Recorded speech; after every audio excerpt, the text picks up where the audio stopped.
ring. I feel like it'll be a little entertaining. I don't know how long he's gonna last in with these big shots coming at him, but hey, only time will tell. You know, I'm not here to hype that shit. Not even my business. That's somebody else fish to fry. Yeah. You know, I got my own fish to fry. Terence Crawford is not going to do anything to Canelo Alvarez. Terence Crawford, yes, he's good. He's a 4th division world champion, 2 division undisputed, but he couldn't even hurt Majumov.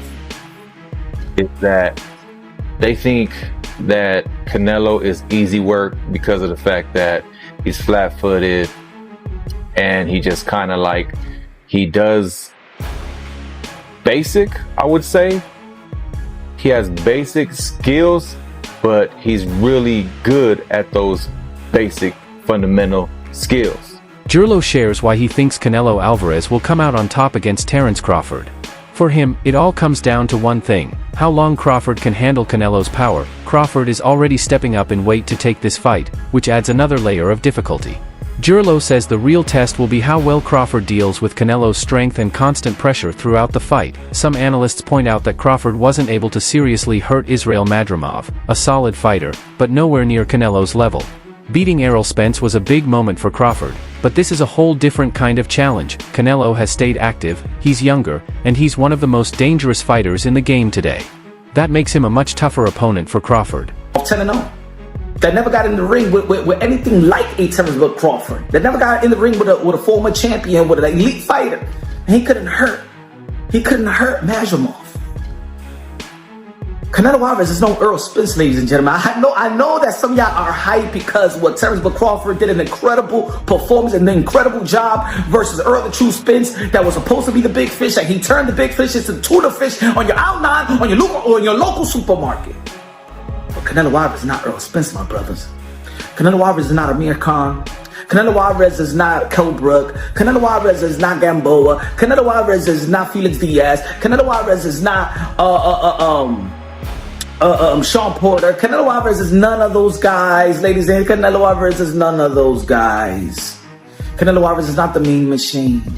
Canelo Alvarez is Canelo Alvarez, regarded as one of the greats. And not just the Mexican greats. I don't like how y'all try to put it. Oh no, he's the best Mexican, just because you don't want to say that he's one of the greatest that ever laced him up. Canelo Alvarez is one of the greatest that ever laced him up. Has carried the sport of boxing on his shoulder. And let me say it like this: leading up to the fight, Canelo Alvarez is more active than Terence Crawford. Canelo Alvarez is more seasoned than Canelo Alvarez is more seasoned than Terence Crawford. He's younger than Terence Crawford.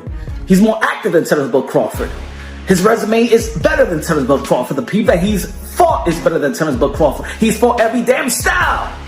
He's fought the best Russians at the time with Kovalev. He fought the best Asian in Kazakhstan and Triple G. El Brook says he's backing Canelo Alvarez in a potential fight against Terence Crawford. Why? Because Canelo is unlike anyone Crawford has ever faced. Brook admits that Crawford looked great when he beat Errol Spence, but says that win doesn't really prepare him for someone like Canelo. Canelo's strength, experience, and control in heavier weight divisions give him a clear edge. According to Brook, Crawford has never gone up against a fighter with Canelo's combination of power, skill, and ring smarts, making this one of the toughest matchups of Crawford's career. You've got to sway towards Canelo.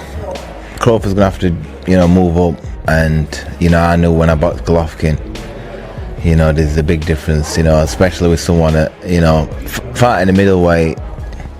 A mediocre world champion's okay, but when you're fighting someone like, Canelo or Golovkin, it's a different kettle of fish, I have to lean towards Canelo, but, Crawford's very, very, very good. Do you think Crawford's still got the legs? Obviously, he's very much got great IQ in the ring, but he's very much a good mover as well. Do you feel like he's still got the legs to be maybe outmoving Canelo if he needs to? Well, I don't know. I think when we look back at Mayweather when he beat Canelo, he's a mover. Crawford's not really like Mayweather in that aspect. He's more, he kind of sets his feet. And he's cute with how he approaches, chucking shots and moving. You know what I mean? I think it's a different fight to Mayweather, and Canelo obviously a different fighter from when he boxed Mayweather. Analysts are raising concerns that Terence Crawford might just be too small to seriously hurt Canelo Alvarez. He's moving up nearly 3 weight classes, and his experience at 154 pounds is still limited. They point to Floyd Mayweather, who faced several top-tier opponents before taking on Canelo. In contrast, Crawford has only fought Israel Madrimov at that level so far. Gabe Rosado adds that once a fighter gets used to taking punches from naturally bigger opponents, shots from smaller fighters don't have the same impact. That's why there's real doubt about whether Crawford can handle Canelo's size and strength in the ring. I think that Crawford may be too small to really impact and hurt Canelo Alvarez. He's moving up pretty much 3 weight classes, which is exactly what I said. I'm not counting 154. He had 1 fight, bro. He had 1 fight. Floyd Mayweather got more fights at 54 than Terence Crawford. Boop.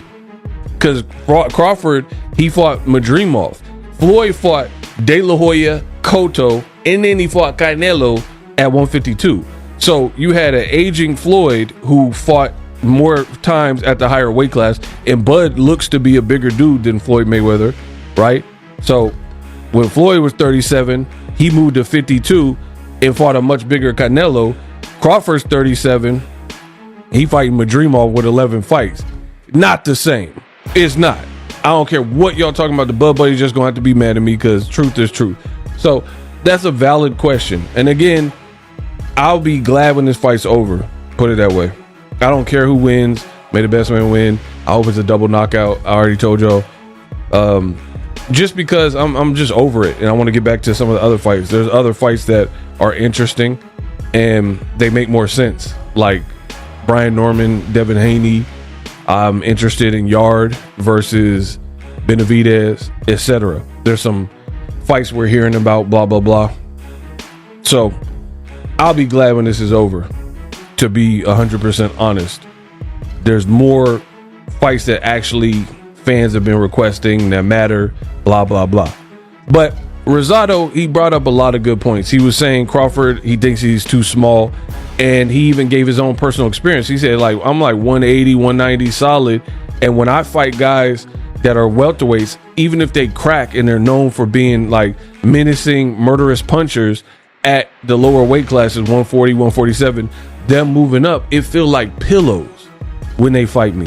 When I get hit with their punches, it feel like pillows because I'm used to getting hit by triple. Right? He used to Triple G work. He used to Lemieux work.